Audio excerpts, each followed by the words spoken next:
Survivors we are, survivors we are. Are you ready for the journey? Clones Karim is the name. Yes indeed, survivors we are. Hi, Crowns Karim here. So, obviously I've been through a little bit of an experience with one of my family members being passing on. And so I've thought about that thing where if you go through a crisis, there are, is it 7, 8, 5, whatever number it is, signs of grief, right? And I could put that into perspective as to where I was, okay? And you can definitely see it in people that are suffering from autoimmune illnesses. And I kind of broke it down into a few things. Number one was grieving over the life you once had, okay? The other one is feeling too tired to do things that you enjoy. Thinking about or wondering about things that, if I do this, will it make me sick? Feeling alone because you can't relate this to anyone. No one really understands what you're going through. And because of that, number 5 is dealing with relationships, you know. And then sometimes you find that the doctor's advice or dietitians, it conflicts with your lifestyle, and so you find certain things that you do are better. So you find yourself having to do your own research for yourself, and then you know, people can look to you for advice, and that kind of works. There's also a feeling of exclusion from various situations, whether it's this, people going out and what have you, and you don't feel well enough to go out, or the diets that other people's have, and you feel, oh, I'm just going to have this today. You can feel a little excluded. And then sort of relating back to the 4th thing, which is the feeling of not being understood. So those are a great 8 things that you kind of constantly battling through your illness. But if you can have that state of mind, I mean, it's never easy. You got to keep telling yourself, oh yeah, I'm all right, I'm okay. It's normal. This is who I am. It's okay to have those thoughts. It's okay to feel like, oh, I can't relate, or I can't go out with people. That's how you feel. That's how you feel. I mean, you don't necessarily have to be facing an autoimmune illness.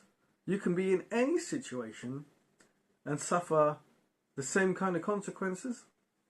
So it's a question of keeping your head and accepting what you are. I think that's the...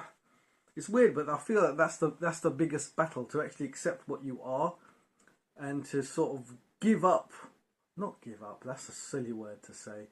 It's like there is something that used to be you, and now this is who you are. You've evolved. Some of us will say we've evolved into the worst person that we've ever been. Physically, yeah, but mentally you couldn't be any better. But again, if you're struggling mentally, you could be worse. Every situation can throw you into a different cycle. So once you can accept, now this is the 5 signs of grief now, isn't it? Once you can accept the situation you're in, you've lost a loved one or whatever it is, in this case you've lost who you were. Just take a moment to think about that. It's true. And many of us don't go through that process. And, you know, especially in this day and age, any little thing that does happen to you, you should reflect on it.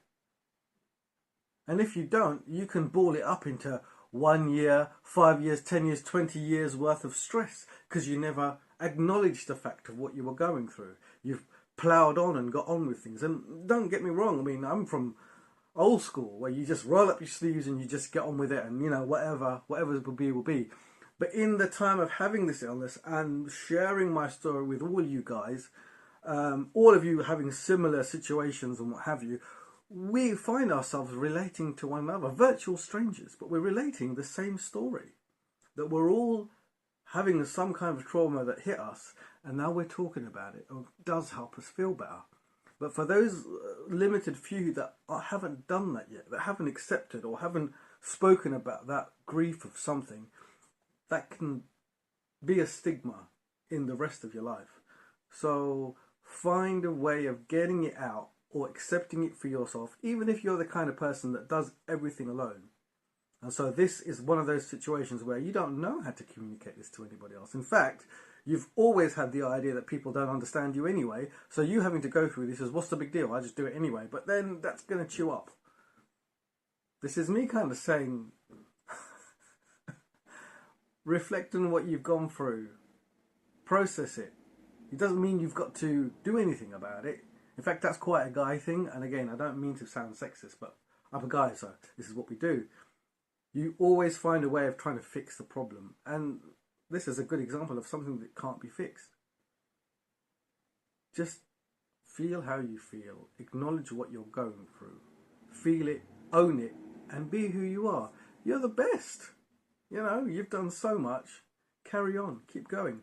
So have a little thought about those. Maybe I might break it up into it, because 5 minutes to sort of talk about the whole thing is a lot. It's not enough, sorry, time. Maybe I'll concentrate on the first thought, which was, grieving the life you had, which is kind of what I touched on today. Anyway, enjoy the rest of your day. Corim out. Survivors we are.